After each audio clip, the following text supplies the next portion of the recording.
सहनावतु सहनौ भुनक्तु सह वीर्यं करवावहै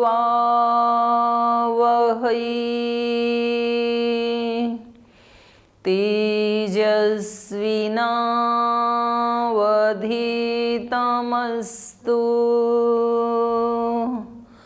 मा विद्विषावहै।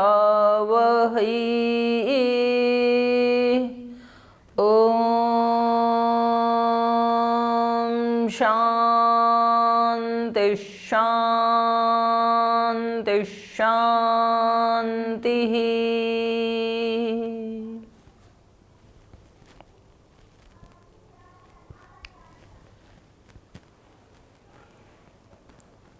तो हम पढ़ रहे थे श्री भरत जी श्री राम जी को मनाने के लिए चित्रकूट जाते हैं और उनसे अपनी निर्दोषता का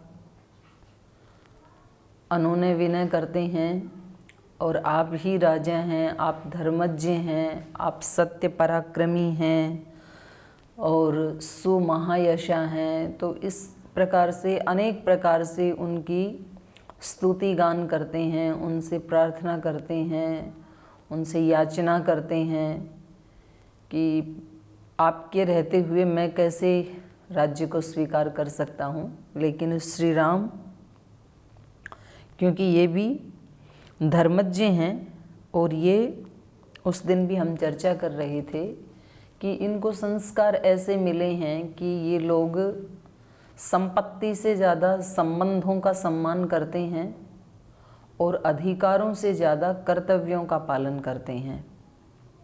सामान्य मनुष्यों में ये दोनों ही बातें उल्टी देखी जाती हैं।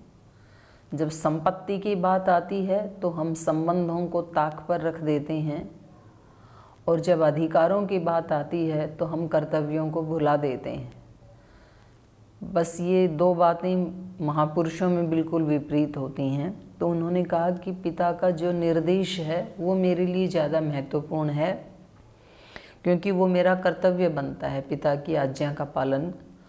और ऐसे लोगों को ना, जो धर्मज्ञ होते हैं, उनको बहुत आगे तक का दिखाई देता है।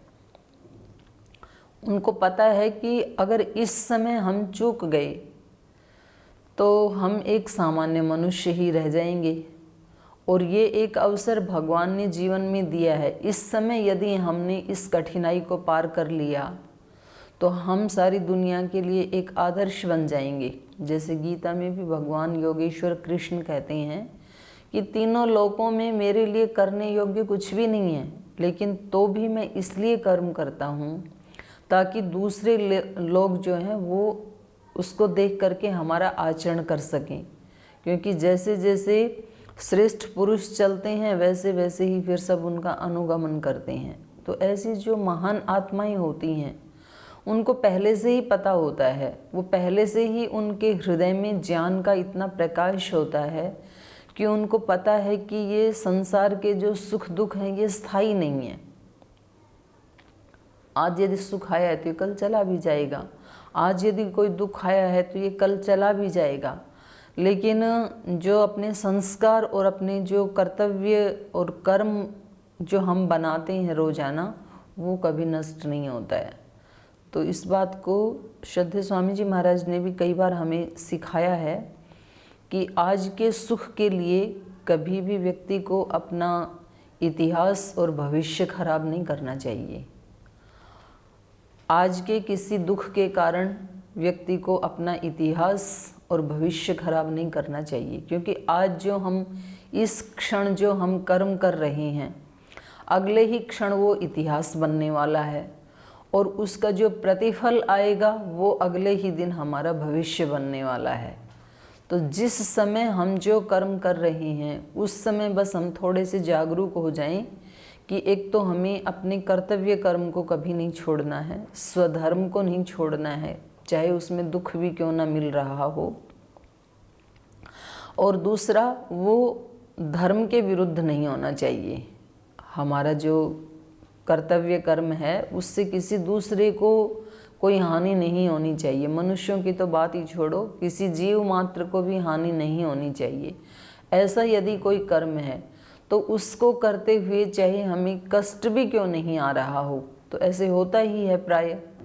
तो श्री राम जब अपने स्वधर्म का पालन कर रहे हैं, पिता की आज्ञा का पालन कर रहे हैं, तो कष्ट तो आ ही रहा है, लेकिन उस कष्ट के कारण अपने स्वधर्म को या स्वधर्म को, स्वकर्म को वो परित्याग नहीं कर रहे हैं।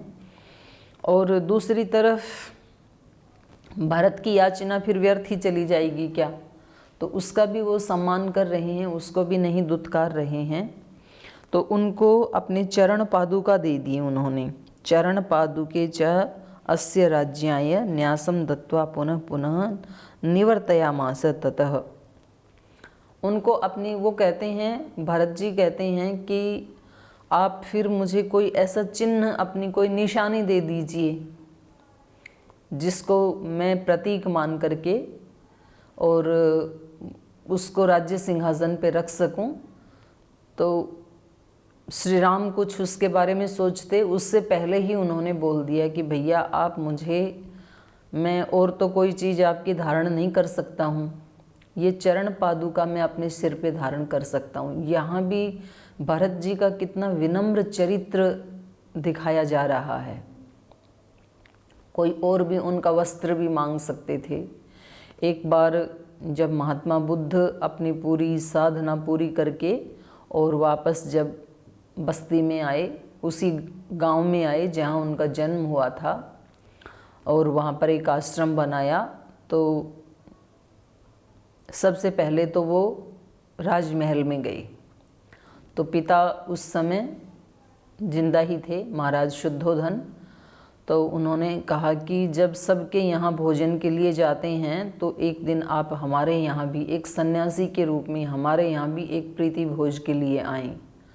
तो महात्मा बुद्ध क्योंकि बुद्ध हो चुके थे, तो उनको ये नहीं लग रहा था उस समय कि ये मेरा घर है, ये दूसरों का घर है, तो वो राजमहल में चले जाते हैं। लेकिन थोड़ा सा उनके मन में यशोधरा के प्रति एक अपराध भाव का अभी निशान था।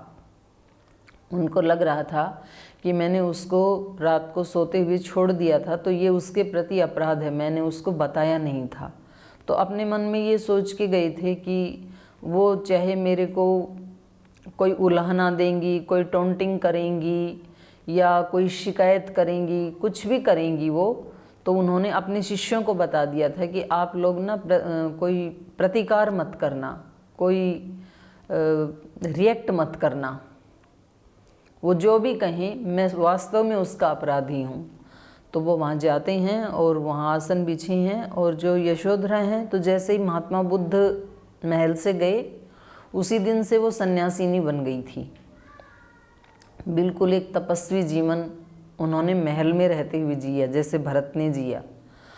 तो वो बस दूर से ही हाथ जोड़ करके सिर झुका के प्रणाम करती हैं, और ना उनके चेहरे पर ना कोई शिकायत का भाव है, ना कोई उल्हाना है, कोई रिएक्ट नहीं है उसकी, क्योंकि वो भी उसी आत्म तत्व को प्राप्त कर चुकी थी।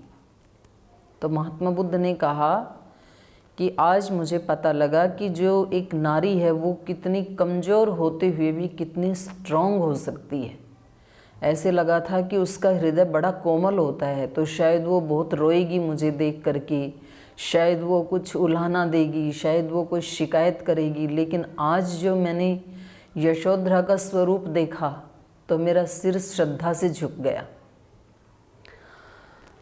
तो इतना तप करने के बाद यशोधरा के मन में कहीं ना कहीं ये था कि जो मेरा पुत्र है राहुल, उसका अपने पिता के ऊपर, उसको पिता का प्रेम नहीं मिला, उसका अधिकार था अपने पिता का प्रेम पाने का। तो जब वो वहाँ से प्रीति भोजन आदि करके और विदा होने लगे, तो उन्होंने धीरे से अपने पुत्र को कहा कि पिता से ये कमंडलू ले लो, गिफ्ट में मांग लो, इनसे ये कमंडलू ले लो, और मतलब एक निशानी बच जाए पिता की।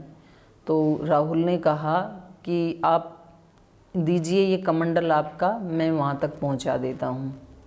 तो ये हमारे यहाँ एक शिष्टाचार भी है, जब बड़े लोग चलते हैं और उनके हाथ में कोई वस्तु होती है तो जो छोटे लोग होते हैं वो उस चीज़ को ले लेते हैं कि लाइए हम वहाँ तक, आप गाड़ी में बैठेंगे या जैसे भी नीचे तक जाएंगे तो वहाँ तक हम लिवा लाते हैं। तो महात्मा बुद्ध ने कहा कि राहुल, इसको उठा पाओगे? इसको उठाना इतना सरल नहीं है। जैसे हमारी किसी साध्वी से एक हमारी राज्य प्रभारी बहन ने पूछा कि आपके तो ये गैरवे वस्त्र बड़े सुंदर लग रहे हैं, हमें भी दे दो एक सेट। तो उन्होंने कहा माता जी ये वस्त्र लेना उतना सरल नहीं है। तो यहाँ पर भरत जी जो हैं वो श्री राम से कुछ और चीज़ भी मांग सकते थे, लेकिन उन्होंने चरण पादुका मांगी। उन्होंने कहा कि भैया आपकी और कोई चीज़ तो मैं वहन नहीं कर सकता हूँ, मेरे अंदर इतनी शक्ति कहाँ है, मेरे अंदर कहाँ इतनी ताकत है कि मैं आपके किसी धनुष को मांग लूँ या किसी वस्त्र को मांग लूँ, वो मेरे बस में नहीं है। मैं आपके चरणों की धूल जैसे हूँ। तो कितनी विनम्रता है महापुरुषों की, जिसको विनय कहते हैं। तो उन्होंने कहा आप अपने ये चरणों की पादुका जो हैं ये मुझे दे दीजिए। और दूसरी बात है आगे जो कहा है, सविकामम अनवाप्यैव रामपादौ उपस्पृशन् नन्दिग्रामे करोद्राज्यं रामागमनं काङ्क्षया गते तु भरते श्रीराम सत्यसन्धो जितेन्द्रियः रामस्तो पुनरालक्ष्य नागरस्य जनस्य च तत्रागमनमनेकाग्रो दण्डकान् प्रविवेशः प्रविश्यतु महारण्यं रामो राजीवलोचनः विराधं राक्षसं हत्वा शरभङ्गं ददर्शः सुतीक्ष्णं चाप्यगस्त्यश्च अगस्त्यभ्रातरं तथा अगस्त्यवचनाच्चैव जग्राहैन्द्रं शरासनं खड्गं च परमप्रीतस्तूणी चाक्षयसायकौ वसतस्तस्य रामस्य वने वनचरैः सह ऋषयोऽभ्यागमन् सर्वे वधायासुररक्षसां स तेषां प्रतिशुश्राव राक्षसानां तदा वने प्रतिज्ञातश्च रामेण वधः संयतिरक्षसां ऋषीणामग्निकल्पानां दण्ड आरण्यवासिनां तेन तत्रैव वसता जनस्थाननिवासिनी विरूपिता शूर्पणखा राक्षसी कामरूपिणी। तो कह रहे हैं कि भरत जी स कामम अनअवाप्य एव, उसकी कामना पूरी नहीं हुई, क्योंकि कामना तो ये लेके गए थे कि भैया को वापस लौटा लाएंगे। स कामम, अपनी कामना को, अनअवाप्य एव, इससे भी ये पता लगता है कि व्यक्ति को तैयार रहना चाहिए कि जो हम सोच रहे हैं और जैसा हम चाह रहे हैं, ज़रूरी नहीं है कि वो हमारी सारी की सारी इच्छाएं पूर्ण हो जाएं, और हमें ये चाहने का और ये सोचने का कोई हक भी नहीं है, क्योंकि दूसरे व्यक्ति के भी तो अपना जीवन है, उसकी भी तो अपनी इच्छाएं हैं। तो हमें क्या हक है कि हम किसी दूसरे व्यक्ति की स्वतंत्रता को आहत करके और सारी की सारी अपनी ही बात मनवा सकें। तो ये इससे पता चल रहा है। तो अगर व्यक्ति को ये बात समझ में आ जाए, भरत जी की तरह अनुनय विनय करना, याचना करना, ये हमारा धर्म था, वो हमने किया। उधर से क्या उत्तर आएगा, मेरे मन के अनुकूल आएगा या प्रतिकूल आएगा, मेरी कामना पूरी होगी या नहीं होगी, इसमें मेरा अधिकार नहीं है। तो उसको स्वीकार करना, ये अपने आप में एक इतना बड़ा सूत्र है। जिस क्षण हम किसी भी चीज़ को स्वीकार कर लेते हैं, सारी समस्याएं खत्म। सारी की सारी समस्याओं का एक ही मात्र कारण है कि हम चीज़ें जैसी हैं उनको स्वीकार नहीं करते हैं। हमें चीज़ें और व्यक्ति वैसे चाहिए जैसा हम चाहते हैं, जैसी वो हैं एज इट इज़ हमें स्वीकार नहीं है। प्रकृति को हम फिर भी स्वीकार कर लेते हैं, कभी कभी तो व्यक्ति प्रकृति को भी स्वीकार नहीं करता है।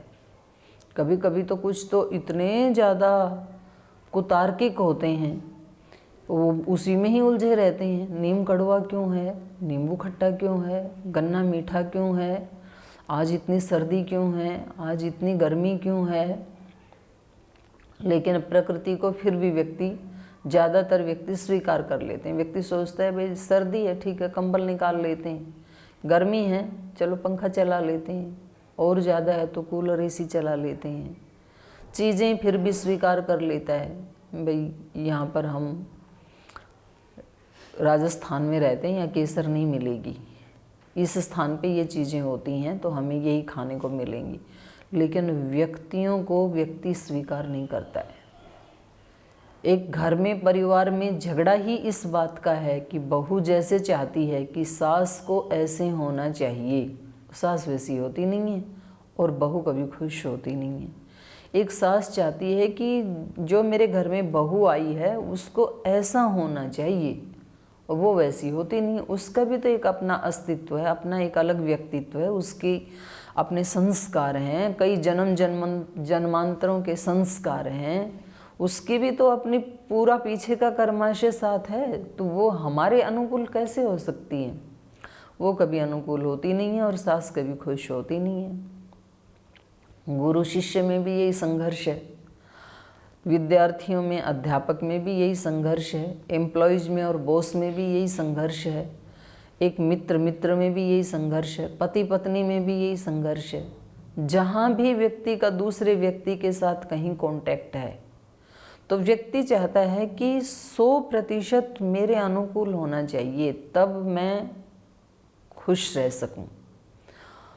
और यहाँ भरत जी कह रहे हैं कि मेरा जो कर्तव्य था वो मैंने किया, आगे तो जैसी भैया की आज्ञा। तो हम जैसे ही चीज़ों को स्वीकार करते हैं। अब एक व्यक्ति को आदत है बहुत जल्दी उठ जाने की, एक उसी घर में रहने वाले और उसी रूम में सोने वाले एक व्यक्ति को आदत है वो रात को देर तक पढ़ाई करता है, सुबह देर से उठता है, वो वहीं झगड़ा रहता है।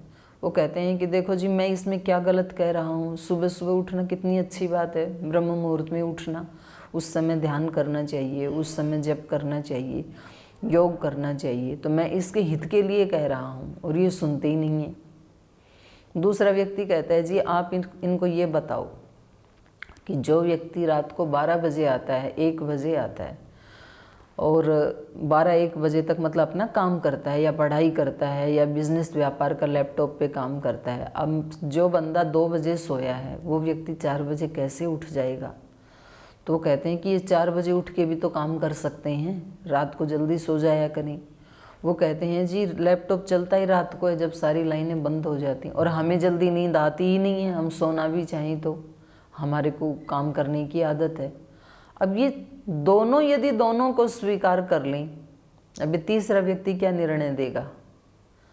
मतलब आज तो ये स्थिति आ गई है कि परिवार टूट रहे हैं छोटी छोटी अस्वीकृति के कारण।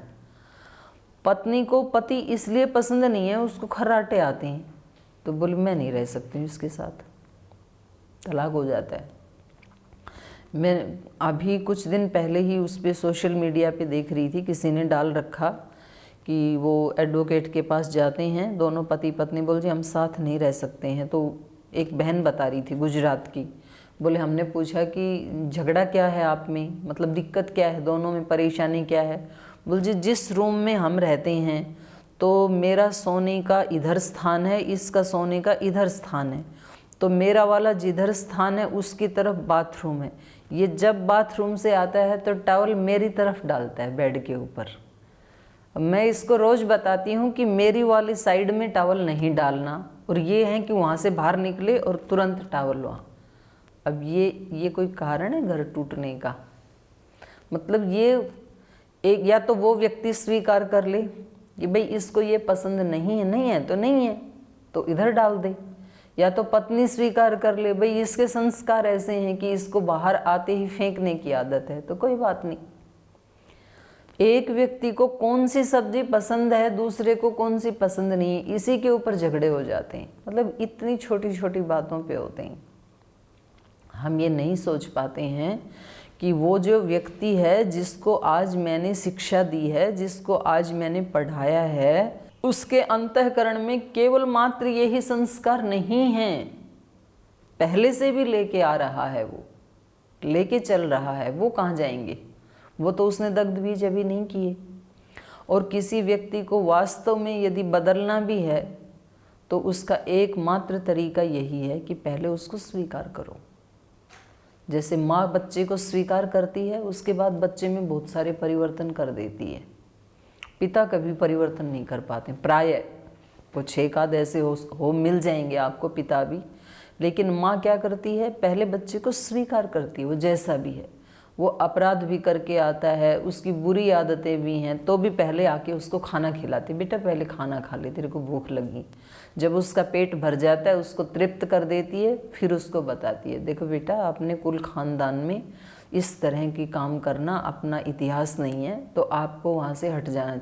तो बच्चे को आज नहीं तो कल, कल नहीं तो परसों, परसों नहीं तो तरसों कभी ना कभी समझ में आ जाता है।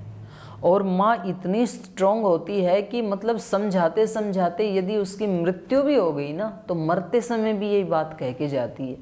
और मरने के बाद बच्चा कहता है कि माँ ठीक ही कहती थी, लेकिन आज माँ तो नहीं है, लेकिन आज मैंने इस चीज़ को छोड़ दिया है। तो इसका मतलब वो संस्कार काम कर रहे थे। तो कई बार क्या होता है कि पत्थर एक चोट में नहीं टूटता है। पत्थर यदि 100वीं चोट लगने पर टूटा तो हम ये नहीं कह सकते हैं कि वो 99 जो चोट मारी थी वो तो व्यर्थ चली गई। नहीं, ये 99 का ही परिणाम है। वो 99 चोट मारते मारते इतना वीक हो गया था, इतना कमज़ोर हो गया था कि 100वीं में वो अलग हो गया। तो जब हम किसी को ठीक करना चाहते हैं तो उसमें सबसे पहले शुरुआत ये करनी होती है कि हम उसको भी स्वीकार करें, अगले व्यक्ति को। भरत जी राम जी को वापस बुलाना चाहते हैं और ये भी चाहते हैं कि उनका दिल दुखी ना हो। तो इन्होंने कह दिया था यहाँ पर कि भैया एक दिन भी लेट मत करना, एक दिन भी लेट आओगे तो मैं अपने प्राण त्याग दूँगा। तो राम को वहाँ पर चिंता है, वो दिन गिनते हैं। जब 1 वर्ष शेष रहा और जब लंका का युद्ध चल रहा है तो लक्ष्मण जी कहते हैं कि भैया देखो कितनी प्यारी है ये लंका नगरी समुद्र के बीच में, तो अब तो ये लंका हमने विजय कर ली है, तो ये तो हमारे अंडर में है, तो क्यों ना हम कुछ दिन यहाँ पर और विश्राम करें, थोड़ा घूमें हम यहाँ पर। तो वहाँ पर श्री राम कहते हैं कि लक्ष्मण तुझे याद नहीं है, मुझे याद है, अगर एक दिन भी लेट हो गया तो भरत प्राण त्याग देगा। तू तो भरत के केवल शरीर को जानता है, मैं उसके हृदय को जानता हूँ, मुझे पता है कि उसका कैसा दिल है। तो यहाँ सकामम अनअवाप्येव, भले ही अपनी अपूर्ण इच्छा को लेकर के ही, उसकी इच्छा पूर्ण तो नहीं हुई, लेकिन उन्होंने स्वीकार किया कि ठीक है, अगर भैया पिता के निर्देश का पालन करना चाहते हैं तो मैं उसमें बाधक नहीं बनूंगा, मैं इनके कर्तव्य कर्म में बाधक नहीं बनूंगा, बल्कि साधक ही बनूंगा। मेरे से कुछ हेल्प हो सके यदि इनके कर्तव्य पालन में तो मैं वो करूंगा। तो ऐसे हमें अपने संबंधों में इतनी अंडरस्टैंडिंग रखनी चाहिए कि मेरे पति पत्नी के बीच में, गुरु शिष्य के बीच में, और जहाँ कहीं भी 2 व्यक्तियों के संबंध, हम संबंधों से जुड़े हुए हैं, तो हमें ये भी सोचना चाहिए कि दूसरे व्यक्ति की उन्नति में यदि मैं कुछ सहयोग कर सकूं, तो कई बार अपने आप को, अपनी इच्छा को मिटा कर के भी वो सहयोग करना चाहिए। और कुछ लोग करते हैं, जैसे शारदा माँ थी, तो उन्होंने कभी एक बार भी अपने पति के लिए ये नहीं कहा कि आप साधना करते हैं तो मेरे से शादी क्यों की थी, वो उसी काम में लग गई। और कुछ ऐसे भी होते हैं कि बस वो उनका बुरा हाल हो जाता है और फिर उनका अपना जीवन तो नष्ट होता ही है, लेकिन कहीं ना कहीं वो उस शुभ कर्म में भी बाधक बन के फिर वो भी अपने लिए एक पाप जैसे होता है। हमारे श्रद्धेय स्वामी सोमानंद जी महाराज जी थे और उनकी जो धर्म पत्नी जो माता जी थी तो आश्रम में रहते थे। तो एक दिन मैं ऐसे ही मैं प्राय उनके पास मिलने के लिए जाती थी। तो स्वामी जी से आशीर्वाद लिया। फिर स्वामी जी ने कहा कि जी माता जी से भी आशीर्वाद ले लेना अब अंदर। तो वैसे भी मैं जाने ही वाली थी, मैं लेके ही आती थी। तो फिर मैं माता जी के पास गई और उनको प्रणाम किया, उनके पास बैठी, उन्होंने थोड़ा हालचाल पूछा। तो फिर मैंने ऐसे पूछ लिया, मैंने कहा माता जी मेरे मन में एक प्रश्न आ रहा है कि जब स्वामी जी महाराज सन्यासी बने, इन्होंने इस जीवन को अपनाया, तो आपको बुरा नहीं लगा? तो उन्होंने कहा कि बेटा स्वामी जी ने मेरे से ऐसे पूछा कि अगर आप मेरे को अनुमति दें और मेरा सहयोग करें तो मेरे को थोड़ा गृहस्थ से ऊंचा जीवन जीने की इच्छा है। तो मैंने कहा कि यदि आपकी ये इच्छा है तो भगवान करे ये इच्छा 100 गुणी हो जाए। मेरे लिए इससे बड़ा सौभाग्य क्या होगा कि मैं आपकी इतनी ऊंची शिक्षा में, इतनी ऊंची इच्छा में सहयोग कर सकूं, ये तो मेरा परम सौभाग्य है। तो मतलब इसको बोलते हैं अंडरस्टैंडिंग। तो वो वहाँ आश्रम में अलग रहते थे और वो भी दिन में रहते थे, सुबह 9 बजे आके शाम को 5 बजे तक, बाद में शाम को अपने घर चले जाते थे। ऐसे आश्रम का नियम था। आश्रम का ये नियम था कि शाम को 5 बजे के बाद कोई भी महिला आश्रम में नहीं रहेगी। तो उस महिला में उनकी अपनी स्वयं की पुत्री और जो माता जी थी वो भी आश्रम में नहीं रहती थी। वो कहती थी जब इनका ये नियम है तो हम उस नियम को तोड़ के ऐसे क्यों कहें कि भाई हम तो घर वाले ही हैं। यद्यपि वो रह सकते थे, अलग से साइड में वहाँ मकान बने हुए हैं और स्वामी जी की कुटिया बिल्कुल अलग है, लेकिन ये होता है एक अपने किसी संबंधी की हेल्प करना, एक दूसरे को ऊपर उठाना, आगे बढ़ाना। तो इन्होंने क्या किया, राम पादौ उपस्पृशन, श्री राम के पैरों का स्पर्श करके उनसे आशीर्वाद लेकर के नंदीग्रामे अकरोत् राज्यम राम आगमन आकांक्षया, श्री राम वापस लौट के आएंगे इस प्रतीक्षा में, ऐसी प्रतीक्षा करते हुए, राम आगमन कांक्षया कि जब भैया वापस आएंगे ना, मैं भी तभी अयोध्या में जाऊंगा, अयोध्या में मैं भी प्रवेश नहीं करूंगा। तो अयोध्या के बाहर एक गांव था नंदी गांव, उस गांव में इन्होंने अपना आसन जमाया, वहाँ वो रहने लगी। और ये तो क्योंकि ये तो संवाद चल रहा है महर्षि वाल्मीकि और नारद जी के बीच में। महर्षि वाल्मीकि ने पूछा था कि मैं कुछ ऐसा काव्य रचना चाहता हूँ, तो आप बताइए कोई ऐसा महापुरुष जिससे कि मानवता को एक ऊंचे आदर्श की शिक्षा मिल सके। तो ये तो केवल गाइडलाइन चल रही हैं। वो आके नंदी गांव में कैसे रहे, ज़मीन खोद करके, वो विस्तार से हम आगे पढ़ेंगे। यहाँ केवल मोटा मोटा दिया जा रहा है, जैसे हेडलाइंस दे देते हैं ना, किसी बच्चे को कुछ 4-5 लाइन दे दी जाती हैं, फिर कहा जाता है इसके ऊपर आप ऐसे लिखो या कोई पुस्तक लिखो इस विषय पर। तो ऐसे ये पहले वाला सर्ग है, इसमें थोड़ा मोटा मोटा बताया जा रहा है।